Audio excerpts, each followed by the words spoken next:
All right, welcome to a podcast episode of Asher for Congress.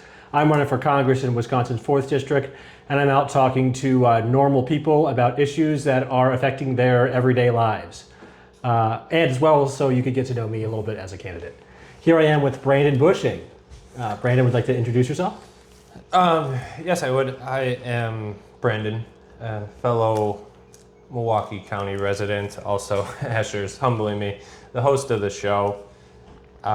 This is my apartment here in Franklin, Wisconsin. I'm very much a UWM alum and excited for the potential of new candidates and very happy to be talking to one running in not the 3rd nor the 5th, the 4th district. The fourth, correct. Of the state of Wisconsin. Mm-hmm. So yeah, why don't you, from my notes here, took some very diligent ones. On a personal note, you are not from here, correct? Well, I've lived in Wisconsin for the longest strip that I've ever lived in my life. So I've been here for 11 years now, moved here in 2015. And again, Okay. I've lived in Alabama, California, Florida, Arizona, North Carolina, and Wisconsin is my favorite place to live. I feel like it's a nice purple state. Things aren't too Alabama. They're not too California either. It's a porridge situation. Wisconsin's just right. However, I feel like the federal government is failing and we're moving more towards the Alabama side of things. And I don't want to see that happening in my state. And we got to fix a number of issues that we have going on here.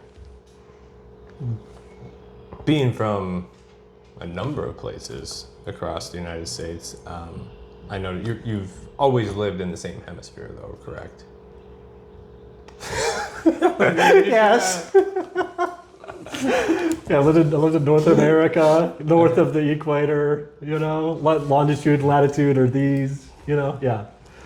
Of course. So I guess the root of why I asked that question is, are you focused on some of the larger scale problems that you've seen that are similar in the different parts of the United States, or is this more a Wisconsin specific campaign? Well, I want to be very clear. Wisconsin is my favorite state. It's a sweet state, but a lot of the things that are state level, a lot of things affecting the state cannot be fixed at the state level. We have a federal government that is failing us. We need people in the federal government to fix those kinds of things. Fixing like local municipality issues, that's great and can happen, but fixing our healthcare system, fixing the fact that we're locked into a two-party system that's just the lesser of two evils, like George Washington warned us about in his farewell address, cannot be solved at the state level issue. These have to be solved federally. Us having endless wars, us being stuck into the lesser of two evils, that's not a state issue, that's a federal one. And that's why I'm fired up and want to have this kind of position to work on those issues. To piggyback off of the federal government, you mentioned a very heralded historic president, George Washington. If you were to compare yourself to a president, both in policy and overall demeanor throughout the history of the United States, do you have anyone in mind? I mean, it's tough because we're so far away from everything. My grandfather had a bust of Teddy Roosevelt that we kept in the house that I was able to inherit. That thing's super cool. I like a lot of the things that Teddy did. Bull Moose Party, that's rad. I have a Hornet Party that I need to spend more time on. But I believe that it's important for Republicans and Democrats to focus on ranked choice voting so that we can escape the two-party situation. Because Teddy Roosevelt's party, the Bull Moose Party, was never able to get off the ground because we're in a two-party system. If you vote for Jill Stein, it's a waste of a vote. You vote for Gary Johnson like I did, Libertarian, even though I wasn't a fan of everything he said, I still threw my vote that way. We don't stand a chance. And we just get served up, the second to worst is what we're voting for. It's not good. Ranked choice voting lets you rank all of your candidates in order. So you can say, hey, I want Bernie Sanders, and then I want, Kamala Harris, and then I want Chris Christie, and then I want Trump. Like I can vote in that order, which would really help us focus on having candidates that want to work towards the good rather than just being not as bad as the other worst candidate. Ranked voting. Yeah, ranked choice. Is there any, I guess, any form of government or country that you're aware of that practices that? Oh yeah, Alaska and Maine already implement that. Oh. Alaska's having a great time with it. Sarah Palin, shout out Sarah Palin, was able to implement that. Then she immediately got voted out of office for a more progressive, moderate candidate. That's cool. Maine's had it for a long time. No other representative democracy is locked into the two parties like we are, and we have to change that. Like other countries have 13 parties to choose from. Like I have no love for the Democrats, and I would love for the Democrats and the Republicans to be blasted out of existence and replaced with 10 other parties. Yes, speaking of Alaska and Maine, two tremendous states, and if they can follow those types of policies, I'm sure, through my sources I've heard, I think Ecuador is even poking around at it. As far as, does the ranking system go from presidential races down to very local government, or what is the structure based on that? Are you specifying Congress, Senate? Oh, I would want to implement it federally.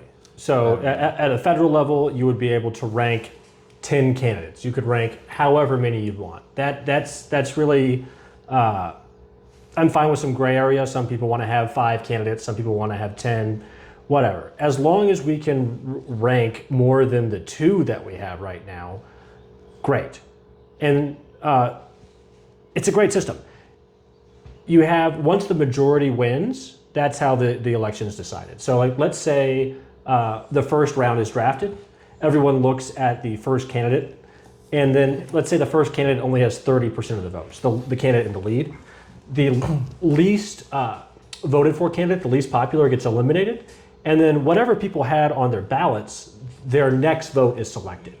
So your candidate might be the purple guy, mine might be the red guy, and then now my votes redistribute, and then that keeps happening until someone has 50% of the vote. It's just quite frankly a much better system that we have right now. Do you think psychologically, in a world where people tend to be increasingly fragile in the sense of alienation amongst other people, as some of the things you run on, I know social clubs is very important to you. Do you think that will have any impact on, say, if you vote for a candidate, seeing that they only receive 8%, while other candidates within your party are receiving a much larger percentage? Does that make you another outlier? Do you feel part of any party? I guess, how do you implement the change from bipartisan to kind of this round robin as far as donations, super PACs, and the parties? Are they just abolished, essentially? Or are you still running under? Well, I'm still running as a Democrat. Okay. I think that right now in our current system, there is no way to win as an independent. We don't live in the years of Bernie Sanders in the 1970s anymore. We live in the here and now, where everyone is so far polarized to the left and the right. If you look at the plan section on my website, there is a nice visual that I made that you can see that's not based on my research, but IBM researchers that show the parties being divided over time. So now people are not voting cross-party anymore. It's fully isolated in one or the other. You're only going to win if you're one of those candidates. And ranked choice voting would enable other parties to rise to power. It's not going to happen overnight. People are still going to have to adapt to the new style of voting. However, we have to switch over to that so that we can even have that opportunity in the first place. Is there any piece of literature, obviously we're not sponsored or endorsed by anyone or any conglomerate, is there any outlet or article, like I said, the place that you've used to research something like this? Ranked choice voting? Yes. Like anything in particular that Oh, really drives that CPG point? Gray has a great video on YouTube that you can watch.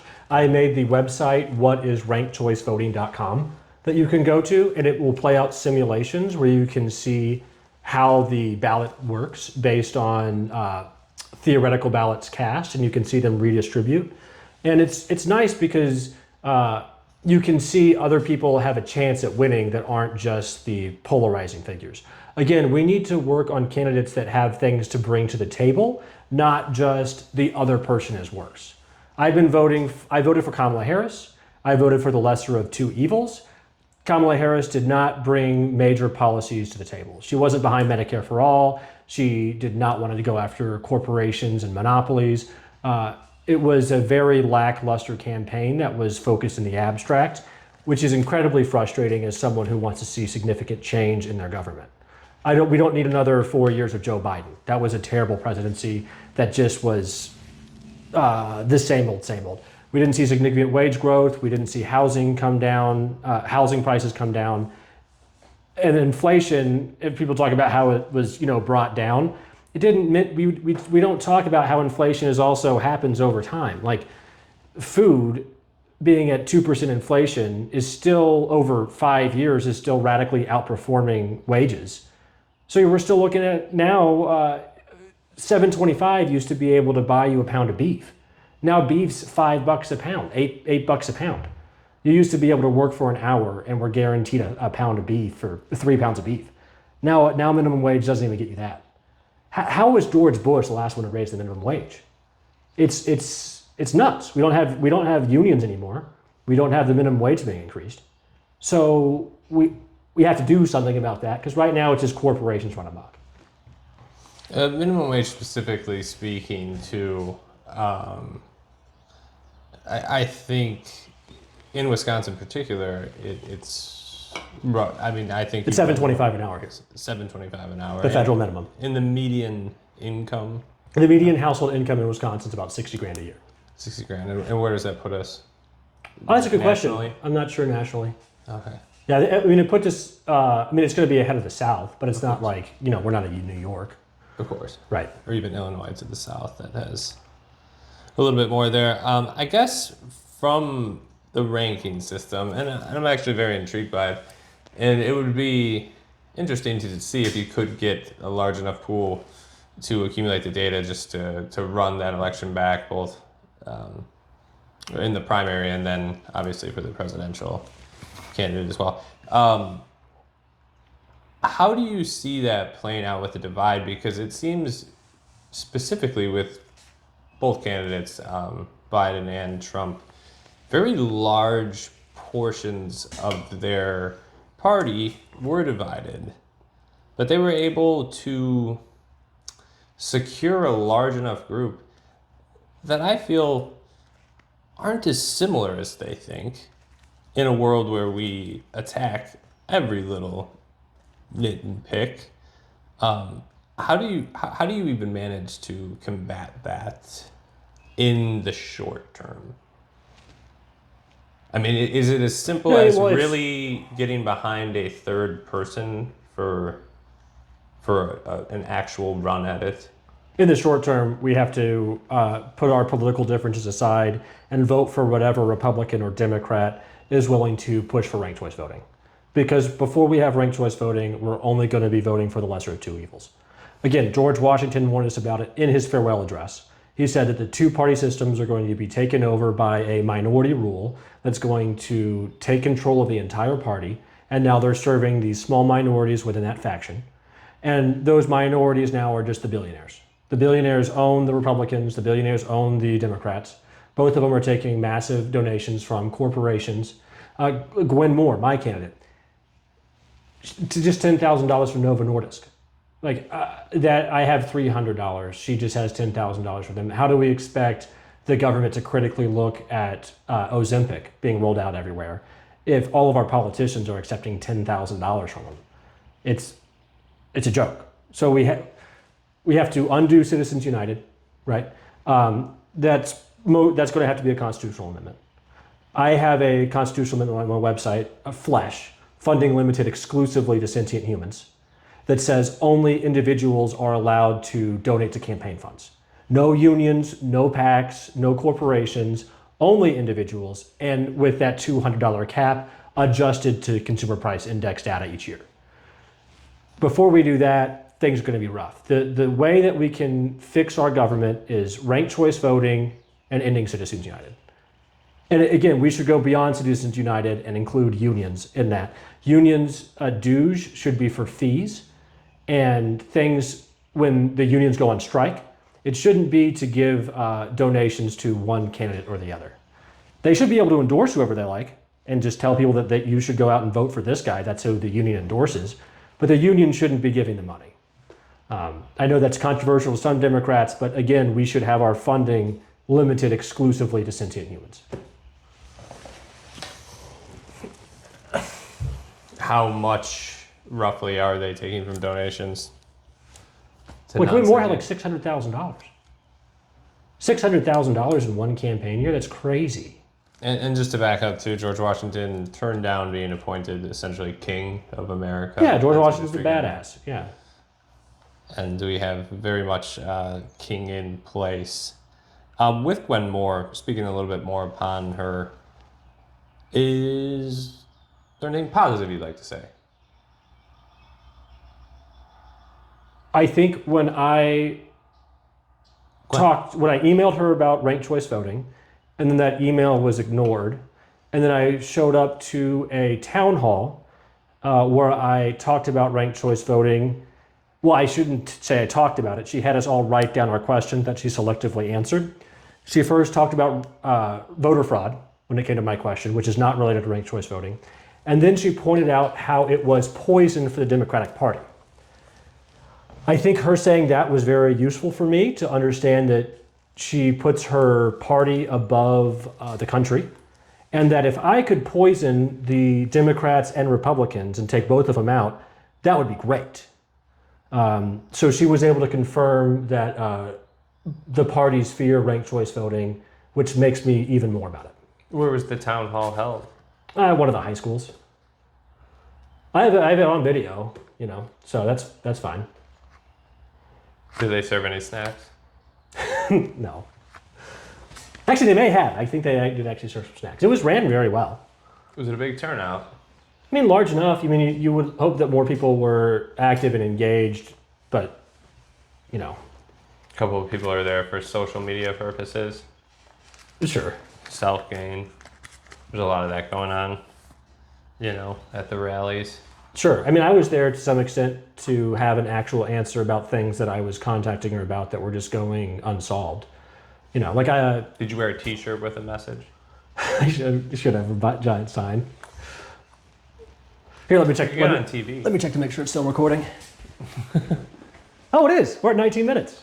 Perfect. About 19 minutes. 19 minutes. And talk about this long form. So, what are you taking in for news right now? Oh, ground news. Ground news is the best source for news. If you're not on ground news or haven't heard of it, everyone, AI is taking a lot of jobs. This is what I like a lot. Is it scrapes all of the news sources and gives you headlines and who is reporting on what story on the left or the right. So you can see things like this story is very underreported on the left. This story is underreported on the right. Both sides are reporting on this, and it gives you a very good perspective. Because Fox News, CNN, all these places I feel are largely unreliable for consuming your news. If you only eat one or the other, it's not going to be good. But this gives you a pretty good, here are your blind spots. The blind spots are my favorite feature because it shows you, if you're only on the left, here's the right news. And you do get stories in there, which is cool. I mean, I'm not here to praise Trump, but there are things that Trump has done that are not completely awful. Again, George Washington in his farewell address said that the terrible parties, when they're under control, are occasionally going to have some wins. And you get to know about what those are if you look at the reporting. Again, not a Trump guy, very anti-Trump. I view like he just scammed most of America. Now we're in Iran. Speaking of blind spots,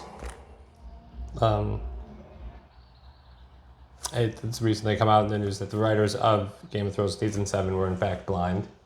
But I've heard recently that yourself and your wife were on new Game of Thrones. What's the title? What's new Game of Thrones? Oh, the Duck and Egg. Everyone loves it. It's great. The Tall Tales. What is it? The River and the Wind.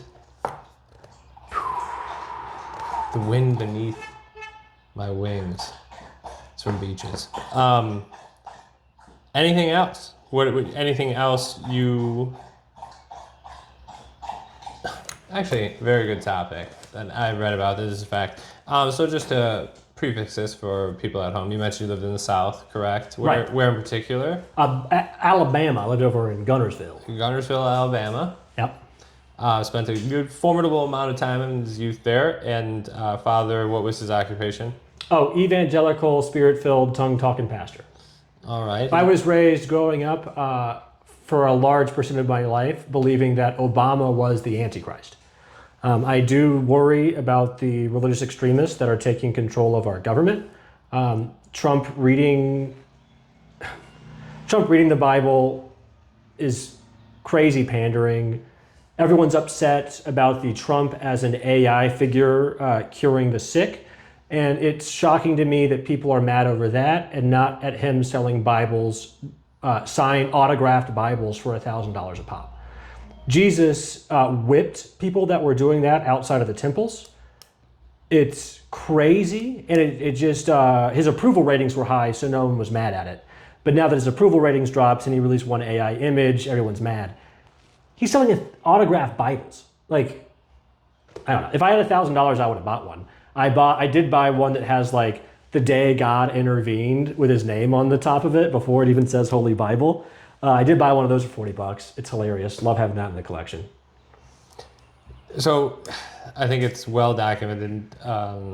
President Trump, not a spectacular Christian, turning on to a Christian that everyone can get behind, Mel Gibson, is Absolutely loved him in Fat Man. historically making Passion of the Christ 2, The Resurrection, self-funded. The man is writing, I think he said like 300 pages. A lot of it takes place in hell, have heavily angels and all kinds of things of that Sure. nature. So he's a wild Christian man writing insane movies on a cocktail of TRT, HGH, and Jesus Christ.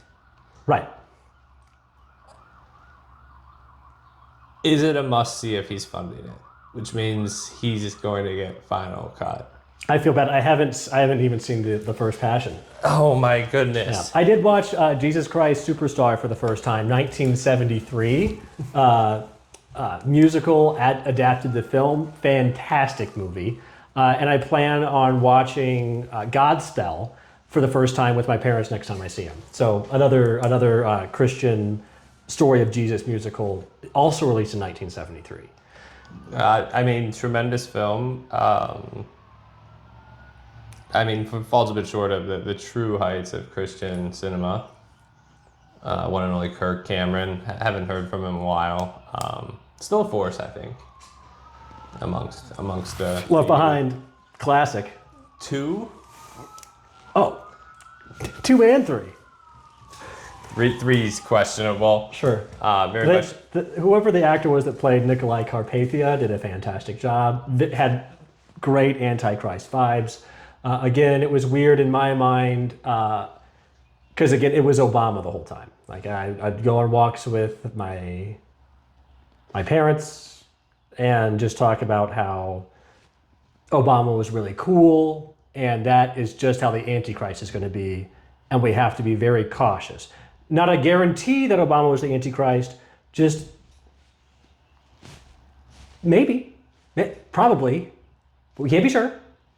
And it's just very disappointing to see a large swath of the American public being enamored with a man who's having sex with a porn star while his third wife is pregnant. Like I know flawed vessel, David, and all that, but selling autographed Bibles really bothered me. I'm no longer a Christian, even as like someone who was formerly a Christian, that did bother me. Have you watched Melania? No, I have not watched, because it's on Amazon, I believe now, right? I just assumed it was in theaters kind of nonstop. Do you want to hear something really interesting that I heard for a fad? For all those wondering out there, I am a 35-year-old man who likes movies way too much. It's become a fad in London.